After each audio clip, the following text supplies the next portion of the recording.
Hello there, and welcome to another weekly lesson. My name is Julia Gentry, and each week you find me here bridging the gap, simply helping you identify the pieces that are going to get you from where you are to where you want to be. And today's topic is super dope, and it's one of the topics that I hear from most people as to why they're quote unquote not living the dream, and that is because they don't have enough money. And here's what's funny about the topic of money and sex. Everybody wants more of it and nobody wants to talk about it. So we're going to do that today. We're going to talk about money, and we're going to do that with one of my dear friends and someone who I admire and selfishly have on this call this week because I learn so much from him every time I'm around him. And it's beyond his resume, which is incredible. His heart for what heaven is doing, his heart for people, and his heart for resourcing dreams is the biggest I've ever seen. Legitimately. So today I'm going to welcome a man who has started more than 30 businesses, with 27 which are still alive today, which is huge if you know anything about business. He believes in actually rewriting the way that companies do business, and he is suggesting and even imagining what it would look like if we ran it the way that the government is supposed to. He has done over $175 million in revenue in all of his combined businesses, with over 388 employees across all of them. He has a heart for renewing people and restoring places. Ladies and gentlemen, Stan Bullis. That is hard to live up to, especially if you knew the insecure kid that graduated high school at 117 pounds and since you brought up the subject of sex, like literally ran from the shower to the towel because I hadn't hit puberty till I got out of high school, and so yeah, it's been an incredible journey. So that's a perfect place to start, because I think that sometimes it's so easy to look at like where you are now, and everyone's like, oh, it must be nice to be you, and it must be nice to have what you have. And by the way, I didn't even mention that he's got an incredible wife who champions not only what heaven is doing, but every dream he has, and two girls that are stunning, right? But can you take us back to like, tell us more about that, Stan? I mean, I think that that Stan is a product of like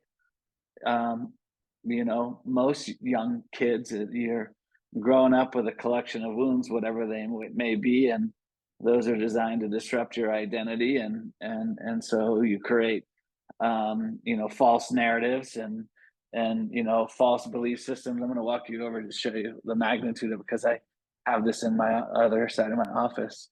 Yes. I have this poster in my office that reminds me never to strive again, because everything is born out of your identity. And then the picture down below, I don't know if you can see that, that's my journey of going from orphan to son, and the value of therapy and the value of identity, and tearing down sort of old thinking for sonship thinking, right?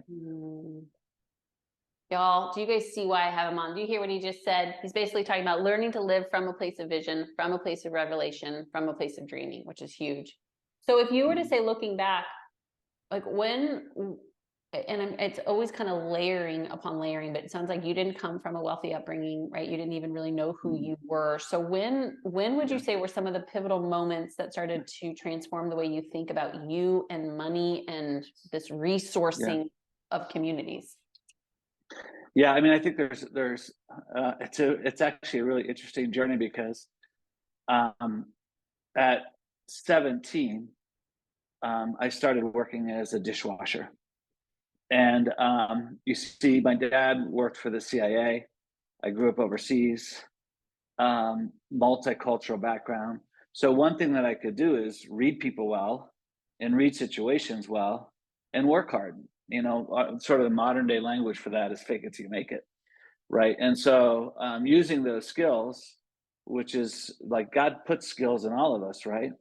I faked my way from the dish room to the boardroom by the time I was 29. So I became president of a company, my first company, at 29. But I was working out of an orphan spirit. So it was, fake it till you make it. You always want to get the upper hand on negotiation. People are exposable. It's win or be eaten. And that company that I ran at 29, by the time I was 34, we grew that from 12 million to 250 million. But that was a skill set thing, and what I was faking was I couldn't read a balance sheet, and so I didn't know that there was someone in the company stealing money and stole $10 million, and that was the sort of the end of that journey. But what I learned out of that was that, one, I have a knack for being creative, and two, that light. What was my second thing there? There's so many lessons in there.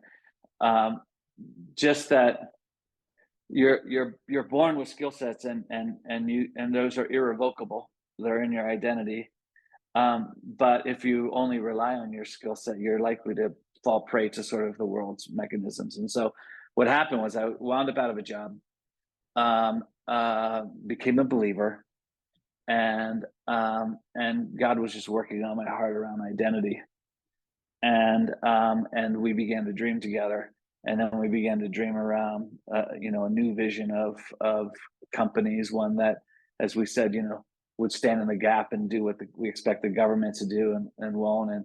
And we came up with these 3 pillars: business of generosity, cultures of authenticity, and collaboration of destinies. And but really, it's been a journey of identity, and that the first part of my career was travail. Like, I had to fight and scratch for everything. And the second part of my career was destiny through identity. Does that make sense?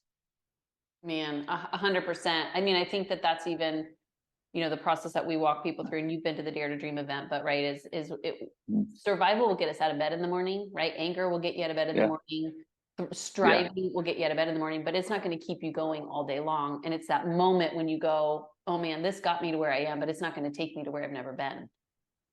Right. So can you speak to that moment, right? Like, here you are, truly, I mean, you are managing so many hearts, you're managing so much money, right? Like, there's a huge mindset shift. When was that mindset shift when it comes to thinking about money, and how do you currently think about money? Or maybe reverse that question. Sure.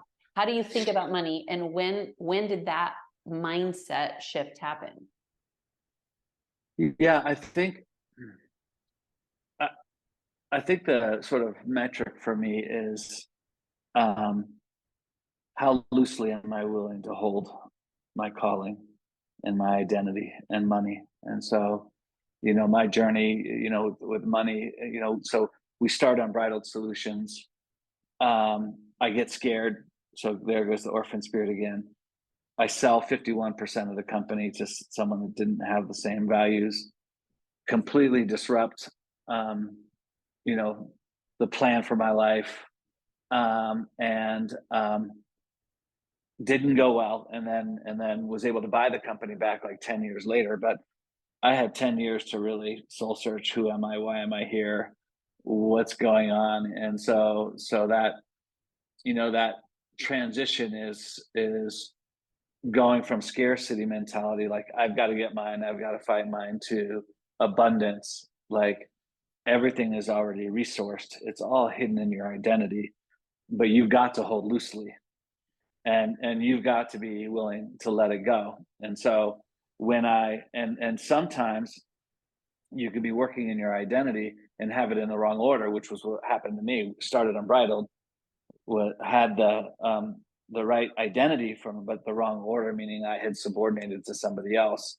and it took time for that to sort of curate out, and then a restored identity. So Talk more about that. I think like, about money. That's fascinating to me, because that is not how the world, or I would say even most churches, talks about money. So when you made that, it's found in your identity, and you have to be willing to let it go. Immediately, I know someone's listening to that going, what in the world does money have to do with your identity? And the only way to have it is to hold on to it.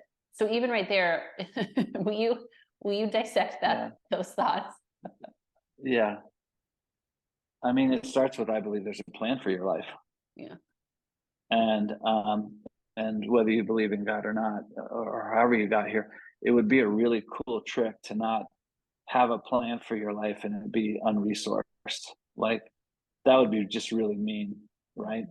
And so it starts with who am I and why am I here and what's the plan? Mhm. And then it's the belief or the faith that um that includes resources, not excludes resources. Mhm. And then you can sort of lay over, the law of attraction, if you will, on top of that, that you get back what you give out. And Mhm. so if you're generous, you get generosity back.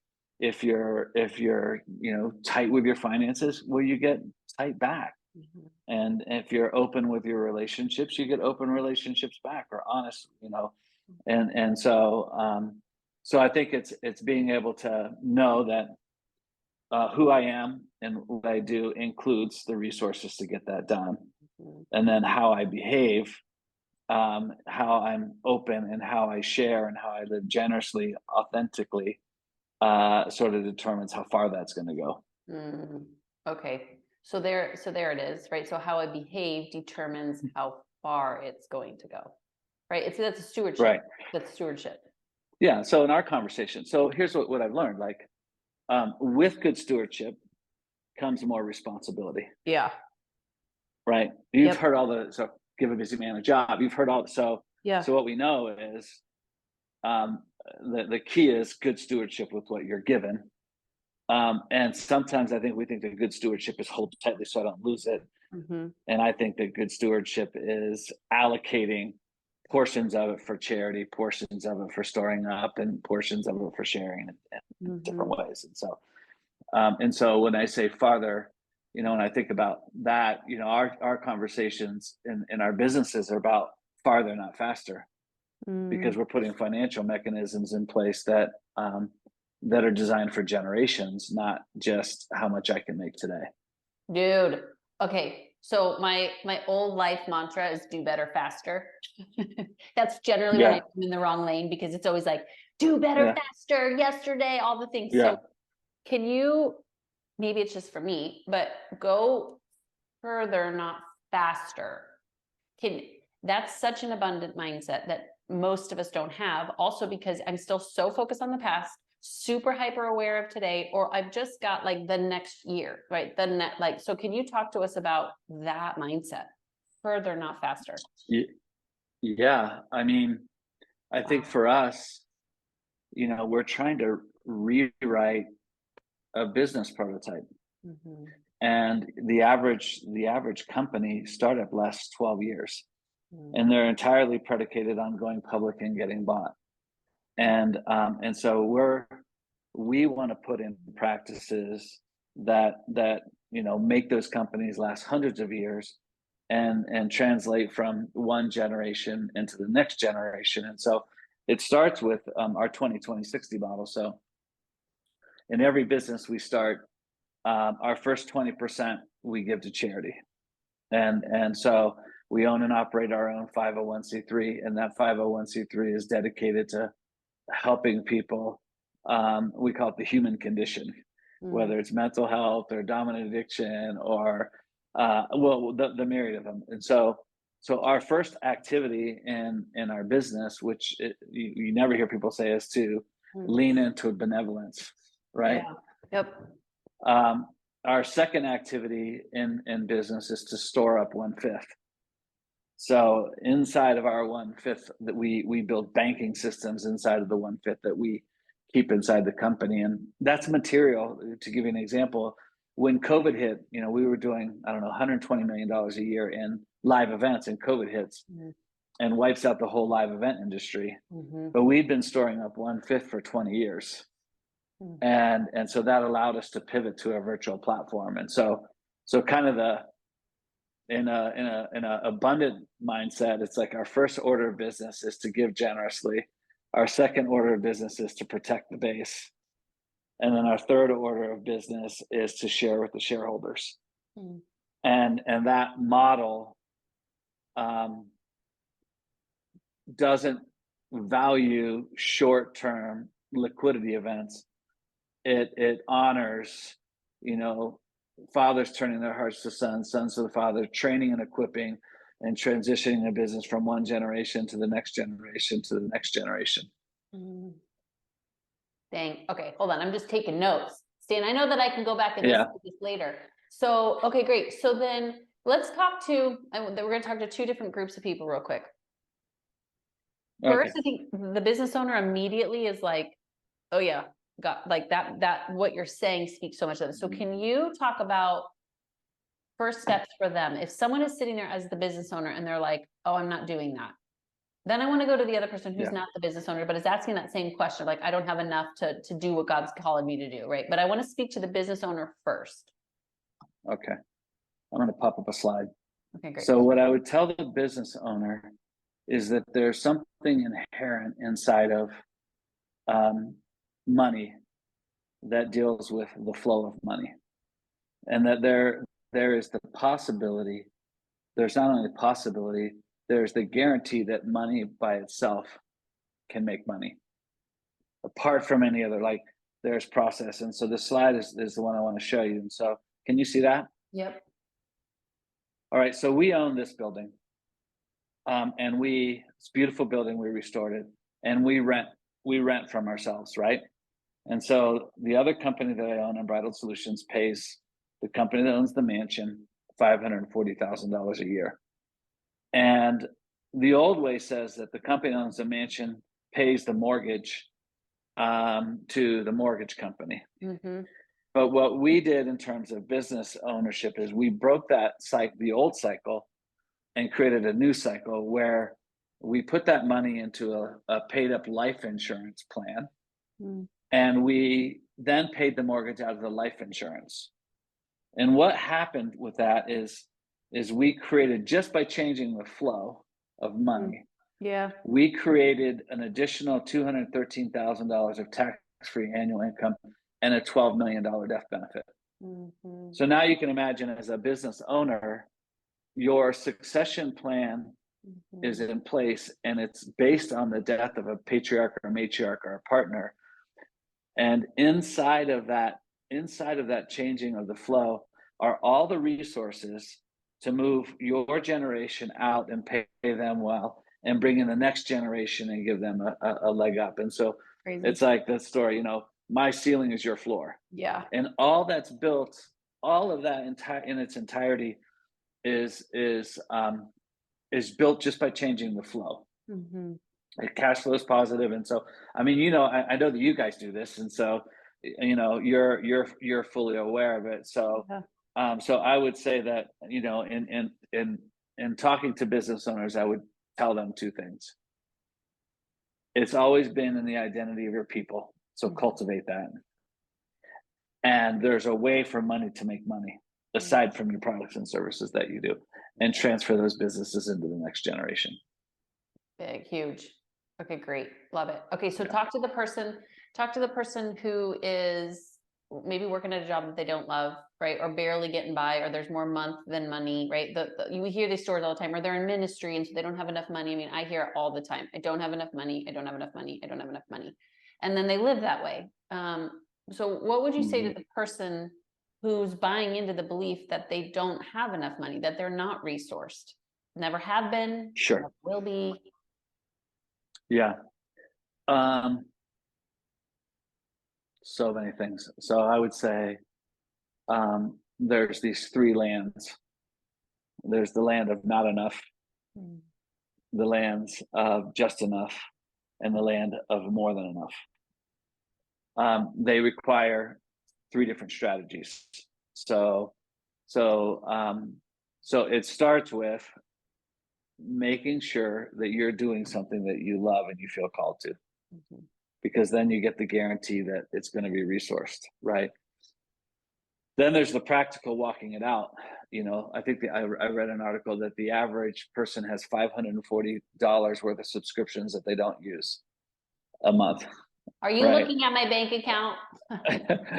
So in the lands of not enough, it's going through the process of believing and the resourcing of doing what you're called to do, but also the responsibility to go through and begin to shave things off that are just, the world is so good at extracting money from you. Yeah. That's why I have one credit card, only because I have to, right? So that's the land of not enough. And that's like Dave Ramsey, things in envelopes, and right. Yep. The lands of just enough are when you're finally making your bills, you're kind of nervous about the new cars on the tire. Yeah. And that can usher in some level of apathy, like I just need to maintain. Mm-hmm. And if I could just maintain, I'm going to be okay. Yeah. The problem with just maintaining is, I honestly believe that we're all called, everybody, no matter what your station in life is, you're called to live an extraordinary life. Mm-hmm. And it's supposed to look like something. And if you're just maintaining, you're always waiting for the next shoe to drop. Yeah. Right. And so those tools are different. Those tools look more like leaning more into your identity, taking more calculated risk, and trusting that that the money will follow. Inside of that sort of lands of just enough, you start learning about compounding interest on credit cards, and so you start making better choices, and making smarter decisions around money, and then the lands of the land of like more than enough abundance is basically removing yourself sort of from the world credit system into your own sort of banking system. And so, but I will say that all of those meaningful if you're not doing the thing that you love to do, and living the life that you're called to live. And I was interviewing someone today, and the subject of work-life balance came up. Right, it's a huge subject nowadays. Yeah. And I told this interview person, I said, it's interesting because I don't think that there's two you. I don't think there's the work you and the home you. Yeah. I think it's just you. And if you're asking me about work-life balance, you're probably not doing what you're designed to do. Totally. Because those start bleeding. And I said, I think that unbridled's job is to give you so much opportunity you don't know what to do with it. And I think it's your job to regulate it. So good. And Preach. yeah. So Right. good. That's the abundant mentality. In business is my job. It's our job in business to give you so much opportunity. You have lots of choices, and you get to choose and learn who you are. Like we pay 50% of every team member's therapy, right? And we've destigmatized, I think 42% of our company is active in learning more about their identity. Yeah. So they're learning more about their identity externally, and then we're giving them opportunity. They can match their identity with an opportunity. We say, so, how do we know when to expand? Well, that's when identity meets opportunity. So we'll curate the opportunity. You work on your identity. Yeah. And that's how we start new businesses. Right. And so, yeah, that's the abundant mindset. Not that the world's going to overcome me, but that I'm a powerful person. I know who I am, and I get to make choices that are best for me. And those choices aren't binary. I'm much more of a homebody today than I was early in my career. Like, you change over time. Yeah. And so you can't leave it up to external force to tell you when to show up for work or when to go home, or like you have to be a powerful person.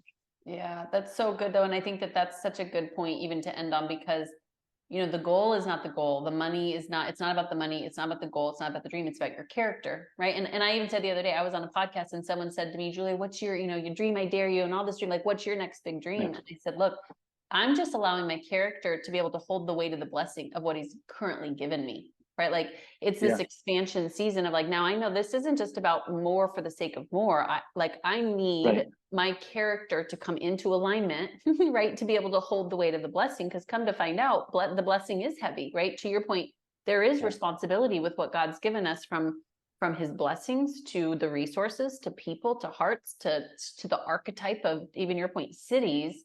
And I think that we have to realize that so much of this is really about character and mindset and heart set. And I mean, it's huge. Man, you hit on a really like deep subject for me. I think it's also really important that you live into what I call the faith gap. You live with a dream that's larger than your current circumstances can handle. Yeah. And we have multiple of those going on. One is this amazing 115,000 square foot historic building down the street here, highest point in Denver, called Loretto Heights, that I'm believing that we're supposed to buy, but it's way out of our. And then the next question, which is dovetailing what you're saying around character, you know, my thoughts and association are around what upgrade are you asking me to do? Yeah. So that I can be equipped for that. 100%. Right. Yep. Because I believe in that. I believe you've given me vision and strategy for that. But I can't have that if my character doesn't upgrade, because it's like the earlier thing, like I don't think life would give you something that's just designed to crush you. 100%. Right. God doesn't work you know, the that hero's journey is about jumping off a cliff, going through hard times, learning, you know, growing, only to find out that you're at a higher altitude. Yeah. And then you do that over time, and then your life becomes this epic journey. And so you always need to have that thing that is bigger than you, that you're believing for, that demands that you upgrade your character. And that's a real vulnerable thing, because even as I'm saying, like, you know, I go, well, do I drink too much? Like, what are my vices? Yes. That right? I mean, we're preaching to the choir, right? So Yeah. what are my vices that I need to put, because we all have them. Yep. You know, and Totally. and yeah, it's very difficult, I think, for God to heal something that's in hiding. 100%. And I mean, again, I've been talking a ton about this idea of hiding, because I've been a learned hider most of my life, and hiding things from myself, from God, all the things. But I think you're right. It's for whatever might be in front of us today from a resource perspective. It's okay, if that's what I want, or that's the dream that I have, then God, who do I have to become? So that is just a byproduct of character, right? Not skill set, of just character. Skill sets out there. It's a dime a dozen, right? You can Google how to do anything, but when I have the character, not only will I get there, I'm going to stay there. So to your point, now I'm not only just trying to get to a next year goal, like it's a generational goal. I mean, that's totally different ballgame. Yeah, that's why, like, in our companies, we have a very defined culture, right? Character starts with your decisions, change, because we're all changing and growing. And in between those two is innovative solutions, right? Then change goes to credibility. So if I'm a person of character and I can change, and I do that over time, I become credible in there. Then you're creating, fearless collaboration, innovative solutions. And then from community or credibility, we go to community. How are we building each other up? And it's this life cycle: character, change, credibility, community. And we just keep working in that cycle. Yeah. Oh, good. All right, good. So if someone was standing in front of you right now and you could see their dream, but they couldn't yet see it, and you could shake them with one message, and they would hear you, and they would live the rest of their life thinking about that, what would you say? Jump. Yeah, do that. If you're listening now, do that. So good. Well, Stan, thank you from the bottom of my heart for being with us today, and for sharing all your goodness and juiciness. And I'll make sure to put all the links, if you want to learn more about Stan and what he's doing, in the notes below. Otherwise, dreamers, we love you. We believe in you. And I just ask that if you need any additional support or help in this process, that you look below and you click on our mastermind group, dreamstormwithjulia.com, to get connected, to find community, and to make your dreams a reality. Until next time.